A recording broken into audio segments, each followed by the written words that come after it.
अस्सलाम वालेकुम गाइस, उम्मीद करता हूँ आप लोग ठीक ठाक होंगे और खैरियत से होंगे। तो आज का जो टॉपिक है जिस पर मैं वीडियो बनाने जा रहा हूँ, अगेन वही टॉपिक है कि क्या टिकटॉक एक खूनरेजी का प्लेटफॉर्म है। रॉजर संधू और शहजाद भट्टी आजकल चर्चे में चल रहे हैं। इंडियन न्यूज चैनल पे ब्रेकिंग न्यूज चल रही है जी, शहजाद भट्टी जो है उसने ग्रेनेड फेंकवा दिया है रॉजर संधू के घर पे। अच्छा, मैं आप लोगों को बताता चलूं रॉजर संधू कौन है। रॉजर संधू एक टिकटॉकर है और एक बहुत फेमस टिकटॉकर है। ऑफ कोर्स वो जो अपने टिकटॉक पे पहचाना जाता है वो वाहियात की वजह से पहचाना जाता है। टिकटॉक पे बैठ के गंदगी को फैलाना, टिकटॉक पे बैठ के उल्टी सीधी हरकतें करना, लड़कियों को टारगेट करना, लड़कियों से गंदी बातें करना।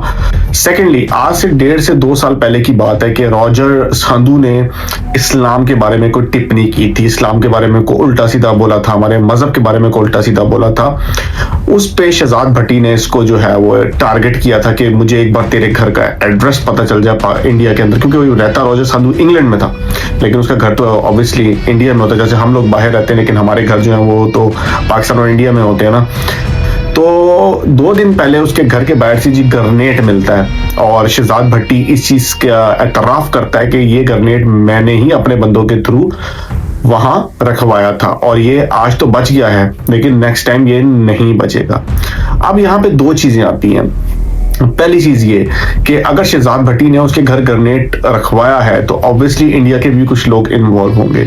तो मेरा सवाल अभी इंडियन गवर्नमेंट और इंडियन मीडिया से ये है कि वो तो हमेशा ये बोलते रहते हैं जी पाकिस्तान ही टेररिस्ट हैं, पाकिस्तान ही दहशतगर्द हैं और पाकिस्तान ही नफरतें फैलाते हैं। तो मुझे बताएं कि बंदे के बगैर, किसी इंडियन इंसान के इन्वॉल्व हुए बगैर ये काम कैसे हो सकता है। इट मीन्स आपके लोग भी इन्वॉल्व हैं इस चीज के अंदर। पर रॉजर संधू के साथ जो हुआ वो उसकी किया धरा था, ठीक है। लेकिन मैं यहाँ पे ये नहीं कहूंगा कि शहजाद भट्टी साहब जो है वो भी बहुत साफ सुथरे हैं और पाक दामन है, ठीक है। अगर इंसान ने कोई काम करना होता है फिर वो जो है ना वो ये छुप के मत करे, वो फिर अपने मुल्क में रह के, फिर इतनी सिक्योरिटी गार्ड्स रह के, अगर कहते हैं ना कि जिसके अंदर दिल और जिगरा होना चाहिए ना तो फिर वो खुलेआम करता है। जैसे ऑब्वियसली सिद्धू मूसेवाला जो था उसको मारने की धमकियां आई, जान से मारने की धमकियां दी गई, लेकिन वो अपना गाँव छोड़ के नहीं गया, अपनी जगह छोड़ के नहीं गया। उसका रीजन ये था वो दलेर था। आप किसी मुल्कों में छुप के बैठ के किसी पे भी अटैक कर दो, ठीक है, ये बहादुरी नहीं होती, पहली चीज। दूसरी चीज मैं यहाँ पे सिर्फ ये क्लियर करना चाहता हूँ, शहजाद भट्टी और रॉजर संधू, इसमें से ये भी एक डाउट क्रिएट हो सकता है कि ये काम इन लोगों ने फेम के लिए किया हो। क्योंकि अगर शहजाद भट्टी ने उसके साथ कोई कार्रवाई करनी ही होती, उसको मारना ही होता, तो वो वीडियो बना के ये ना बताता ग्रेनेड तेरे घर के बाहर है, या बहुत सारी चीजें जो ना आउट हो जाती हैं। और अगर चलो उसने नहीं भी बताया था तो रॉजर संधू को कैसे पता चला मेरे घर के बाहर ग्रेनेड है जी, वो फट नहीं रहा, उसको मैं आके उठा लूं। तो ये पूरी प्री प्लानिंग भी हो सकती है फेमस होने के लिए ना। आजकल सोशल मीडिया, फेम हासिल करने के लिए इंसान किसी भी हद तक जा सकता है। लड़कियां भी किसी हद तक जा रही हैं तो ये लोग भी किसी हद तक जा रहे हैं। तो इस बात में मुझे नहीं लगता कोई सदाकत है कि जी शहजाद भट्टी ने जी ये एक प्रॉपर तरीके से काम करवाया हो, ठीक है, उसको उसके घर का पूरा एड्रेस भी पता चल गया हो, ठीक है, कि ये इसकी गली नंबर है, ये इसका फलाना नंबर है, और अपने बंदे भिजवा के जो है ना वो उसने वो कार्रवाई करवा दी हो वहां पे।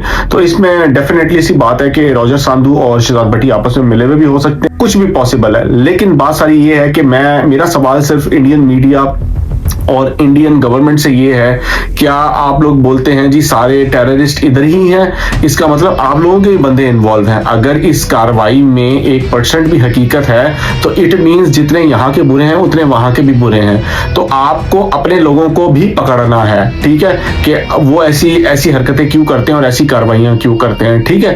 तो एक छोटी सी वीडियो बनाने का मकसद यही है कि ये जो टिकटॉक है इसको इंडिया ने बैन क्यों किया, दुनिया बैन क्यों कर रही है, पाकिस्तान इस पे बैन का सोच रहा है क्यों, उसकी रीजन यही है क्योंकि टिकटॉक अब एक खूनरेजी का प्लेटफॉर्म बन चुका हुआ है। एक दूसरे को धमकियां, टारगेट, गोलियां मार देना। रिसेंटली आपने शमशेर भट्टी का देखा और अब आपने ये देखा जी रॉजर संधू और जी शहजाद भट्टी साहब का।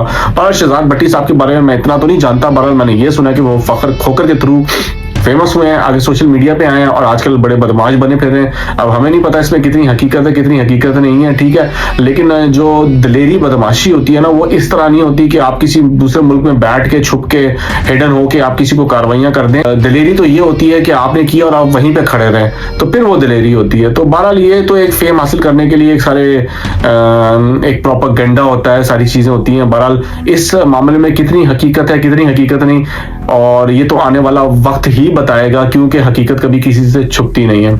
और जाते जाते मैं आपको एक बात बताता चलूं कि हमेशा एक चीज याद रखिएगा, हमने अपने बुजुर्गों से सुनी है, बड़ों से सुनी है, अच्छाई का जो अंजाम है वो अच्छाई पे ही खत्म होता है और बुराई का जो अंजाम है वो बुराई पे ही खत्म होता है। ये बात हमेशा याद रखिएगा, चाहे वो शहजाद भट्टी है, चाहे वो रोजा सांधू है, चाहे वो कोई भी है, ठीक है। इस चीज को याद रखिए कि बुराई का अंजाम बुराई ही होता है और उनको ये पता है कि उनका अंजाम क्या होगा।